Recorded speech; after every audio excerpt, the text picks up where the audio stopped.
चिपळूण नागरी सहकारी पतसंस्था लिमिटेड चिपळूण, आपली माणसे आपली संस्था. महाराष्ट्र राज्यामध्ये 50 शाखांद्वारे कार्यरत. विविध योजनेचा लाभ घेण्यासाठी आमच्या नजीकच्या शाखेशी आज संपर्क साधा. शाखा साने गुरुजी वसाहत 0231 232 3407, राजारामपुरी 90 28 00 71 59, स्टेशन रोड 0231 253 24 06, प्रधान कार्यालय सहकार भवन चिपळूण, जिल्हा रत्नागिरी. कोल्हापूरकरांना उत्सुकता आहे फुटबॉल हंगामाची.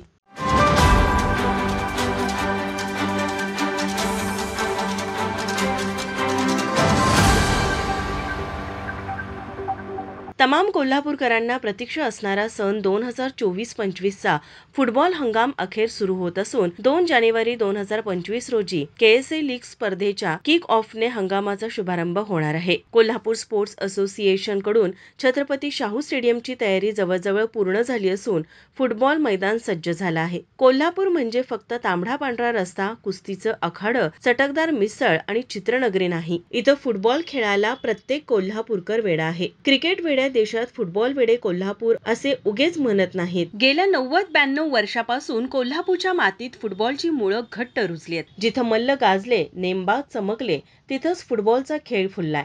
आणि म्हणूनच कोल्हापूरला आजही फुटबॉलची पंढरी म्हणतात. लोकराजा शाहू महाराजांनी जसं कुस्तीला देश पातळीवर नेलं, तसंच छत्रपती राजाराम महाराजांनी फुटबॉलला नवा रंग दिला. 94 वर्षापूर्वी राजाराम महाराजांनी फुटबॉलचं बीज रोवलं आणि ते झाड आज वटवृक्ष झालंय. त्यांच्या दूरदृष्टीमुळे कोल्हापुरात फुटबॉलचा नवा अध्याय सुरू झाला. कोल्हापूरचं फुटबॉल म्हणजे नुसता खेळ नाही, तर प्रेक्षकांच्या नसानसात भिनलेलं वेड आहे. शाहू स्टेडियमच्या मातीचा गंध आणि खेळाडूंच्या खेळातील जिद्द आजही कोल्हापूरच्या प्रत्येक फुटबॉल प्रेमीला प्रेरणा देत असते. मैदानावरचा तो उफाळून येणारा उत्साह पाहायला प्रत्येक कोल्हापूरकर उत्सुक असतो. तसेच सोशल मीडियावर तर फुटबॉलचा अक्षरशः धुमाकूळ सुरू आहे. या वर्षीच्या फुटबॉल हंगामात परदेशी खेळाडूंना खेळण्यास परवानगी नसल्याने यावेळी परराज्यातील खेळाडूंना अनेक तालीम संघांनी करारबद्ध केले आहे.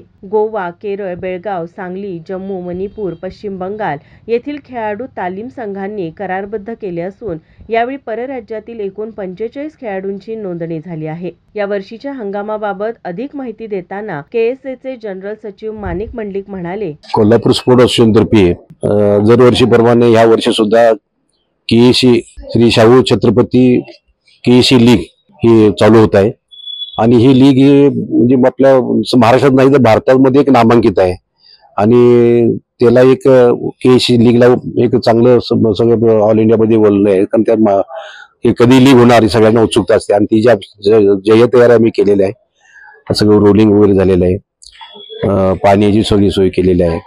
तसेच आम्ही संघांच्या प्रतिनिधींच्या समेत, त्यांच्या प्रतिनिधी आणि त्यांचे पदाधिकारी अध्यक्षकारी यांच्या समेत 2दा मीटिंग घेऊन त्यांच्यावर चर्चा विनिमय करून ह्या संदर्भातला प्रोग्राम आखलेला आहे. आणि त्या संदर्भातले सुद्धा जे खेळाडू जे हुल्लडबाजी करतात किंवा खेळ बांध पडण्याच्या संदर्भातलं वेगळ्या पद्धतीने त्यांचा हावभाव असतात किंवा ते वागणूक करतात, तर त्याच्यावर जबर दंडाची शिक्षा सुद्धा आखलेली आहे. आणि ते खेळाडूंच्यावर सुद्धा जबर कारवाई होणार ही सुद्धा त्यांना त्या संघाच्या प्रतिनिधींना आम्ही माहिती करून दिलेली आहे. आणि त्या पद्धतीनं परत पोलिसांनी सुद्धा एक नियमावली त्यांनी हे केलेली आहे आणि आम्हाला सुद्धा पत्र दिलेलं आहे. त्याचा सुद्धा उल्लेख करून त्या संघाच्या प्रतिनिधींना सुद्धा त्या पोलिसांच्या नियमावलीची सुद्धा परत आम्ही त्यांना दिलेला आहे की यावर पोलीस सुद्धा तुमच्या त्या सगळ्या वागणुकीवर लक्ष ठेवून असणार आहेत. तर तुम्ही काळजी घ्या आणि फुटबॉल हंगाम चांगला होण्यासाठी कोल्हापूरचा तुम्ही सगळ्यांनी सहकार्य करा अशी त्यांना आम्ही विनंती केलेली आहे. थोडक्यात 2 जानेवारीपासून फुटबॉल हंगाम आपला चालू होतोय. तर सर्व क्रीडाप्रेमींना आवाहन करतोय की सर्वांनी याचा लाभ घ्यावा आणि सातत्याने फुटबॉल सामने बघायला शांततेमध्ये यावं आणि शांततेमध्ये जावं आणि सहकार्य करावं KSAला, अशी मी सगळ्यांना नम्र विनंती करतो. आज कोल्हापूर स्पोर्ट्स असोसिएशन फुटबॉलचा वारसा पुढे नेण्याचं काम करत आहेत. प्रेक्षक उत्सुक आहेत. खेळाडू जोमानं तयारी करतायत, तर पुन्हा मैदान भरण्यासाठी सज्ज आहे आणि शाहू स्टेडियम पुन्हा गजबजणार आहे. या वर्षीचा फुटबॉल हंगाम नव्या जोमानं सुरू होतोय, तर कोल्हापूरकर आणखी एकदा आपल्या संघाला आणि फुटबॉलला पाठिंबा देण्यासाठी 2 जानेवारीची वाट पाहत आहेत. माझा महाराष्ट्र न्यूज, कोल्हापूर.